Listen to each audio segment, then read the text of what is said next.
On set is the mayor of Los Angeles, who's had his own run-ins back and forth with the president, Eric Garcetti. Mr. Mayor, good to see you. Great to be with you. Welcome to LA. So, look, at the end of the day, does the state of California owe the federal government money back if they're not going to build this high-speed rail from LA to San Francisco? Forget the players here a minute, right? Should the state of California pay that money back or not? Absolutely not. And I think the president forgets there's a second branch called Congress. It's been appropriated by the Congress, and it's being put into a project that will build high-speed rail. Now, it's not going where I want it to complete in the entire run, but you can't just choose your enemies and friends and decide as an imperial president to take away their funds because you don't like where they come from. I mean, he's not offered this in other places that voted his way. It seems very clear to me that he's the sort of person who doesn't want to be a president for all Americans and for all America. There's a weird chicken and egg thing here with California Republicans and the president. And look, the Republican Party's problems in California were here before President Trump. Yep. It seems to be, though, worse for whatever it is. Do you worry, though, that are now so far apart that even though you got Kevin McCarthy there, who you would assume will look out for California, that California is going to continue to get punished by Republicans nationally? No question, and I think this president has made that a priority. I mean, he has a beef with people, he has payback. I do hunger for the days when we had a president who, you know, we look back on George W. Bush, who many of us protested and were against his war.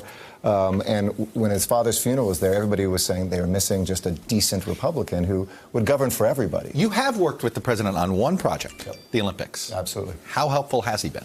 He was great. He supported the Olympics. You know, we talked about infrastructure, which I had hoped. I chair for the U.S. Conference of Mayors, our infrastructure task force, but 2 years later, we've seen nothing on infrastructure. And I've been in his ear on immigration, telling him that he's wrong. From a public safety perspective, he's wrong. We know more about defeating MS-13 here in L.A. than probably any other fighting force in America. He's taken funds away from our cops that we use to go after gangs like MS-13 just because he doesn't like who we are. So it's very uneven. This is a guy who, from one day to the next, you don't know whether he'll be there. Thanks to him for the Olympics. We won that. We landed that. We're going to bring the Olympics back to America. But everything else, it seems to be just a petulant child each day. All right. I want to ask you about the race. Why didn't you run? My heart's here. The field's strong, and we're going to defeat, I think, this president. You said the field is strong. Who got in that you said, all right, there's enough get in your mind? No, I didn't make that decision based on anybody else. I never have. I've always been an underdog. But it gave me greater, confidence that right now, this is where I need to be. My family and my city are both here. I love those things. But I just feel that there is a more and more extreme president who's governing for fewer and fewer of us. Don't take it for granted. It'll be very difficult to defeat him. But I think we have really strong folks. I know, Cory Booker, Kamala Harris, Pete Buttigieg, who I think is going to overperform. The vice president, former vice president's a dear friend. You just brought up the one current mayor. Yes. A sitting mayor. There is a former mayor in the race, and Julian Castro. And Bernie Sanders. And Bernie Sanders, who my producer reminded me of that. Hickenlooper, maybe, and maybe Bloomberg. I mean, we could have five, and Cory Booker. And Cory Booker, a mayor, too. Obviously, as the federal government feels farther and farther away from people, mayors are the last elected official to touch people. It's still going to be a leap in people's mind to elect a mayor directly. Still never happened. It shouldn't be. Okay. I think, chief executives know how to be chief executives. And I made the argument. I think the size of budget doesn't matter. The amount of personnel. South Bend, America. I mean, I say this. Oh, no, in all seriousness, I think that Pete Buttigieg, as a mayor of South Bend, Indiana, has probably done more real-world executive branch experience than many legislators have. He's somebody who's a veteran. He fought in the war. I'm a vet of naval intelligence as well, like him. I have tremendous respect for him. Cory's time as a Newark mayor. When even Bernie launched last time, he did it in his own hometown in front of a marina he helped build as a mayor, because mayors do things. And I think we can't just be a party of ideas. We can't just be a party of legislation. We have to be a party of agency and of action. So I'm excited to see mayors in it. And I said that even if I didn't run, I would be excited to see them. You brought up your very dear friend, the former vice president. Yes. Why isn't he in this race yet? Oh, I think he will be shortly. Do you? I really You're pretty confident? in my heart. We've had a lot of conversations over the last couple months.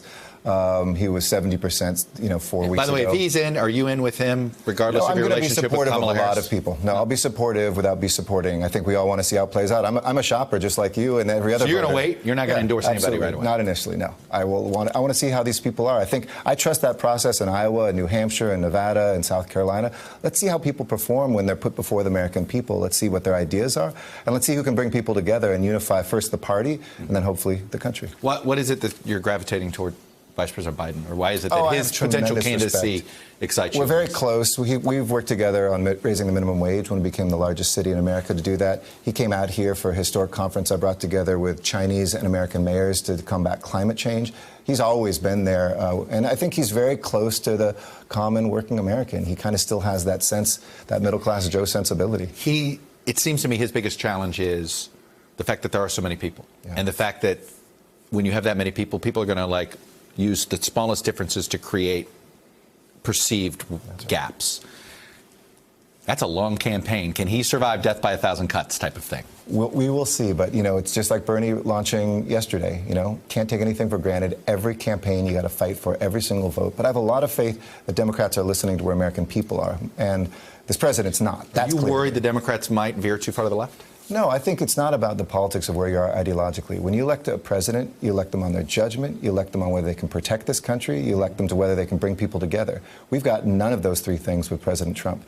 I think if we have somebody who can prove that, it doesn't matter where you are on the spectrum. As a voter, are you somebody that's your number one priority as a Democrat is looking for someone that can beat Trump, or somebody that agrees with you on most of the issues? I'm actually looking for somebody who's going to help us win the future. I think this is much bigger than defeating Donald Trump. The nature of work, our global alliances, climate change. I'm still young enough that I want to be around and see those things be stable. And one of my frustrations last time around is that those things weren't being discussed. I need a bold vision. I want to see somebody who brings a Gary Hart or brings a Barack Obama or a Bill Clinton type of vision forward, and that could be anybody. Could have been you. Could have been me, maybe in the future. Sounds like you've thought this through a lot. Absolutely. All right. Eric Garcetti, Mayor of Los Angeles. Good to see you, sir. Great to be with you. Thanks. Hello, YouTubers. If you're watching this, it means you've checked out our channel, so thank you. Now do me a favor, subscribe by clicking on that button down there. Click on any of the videos to watch the latest interviews and highlights from MTP Daily and MSNBC. You can get more Meet the Press content every morning in the First Read newsletter. If you're tired of content that you don't know anything about where it came from, you don't have to have that problem with us. NBC News, MSNBC, MTP, and the Meet the Press mindset right here for you on YouTube. Subscribe now.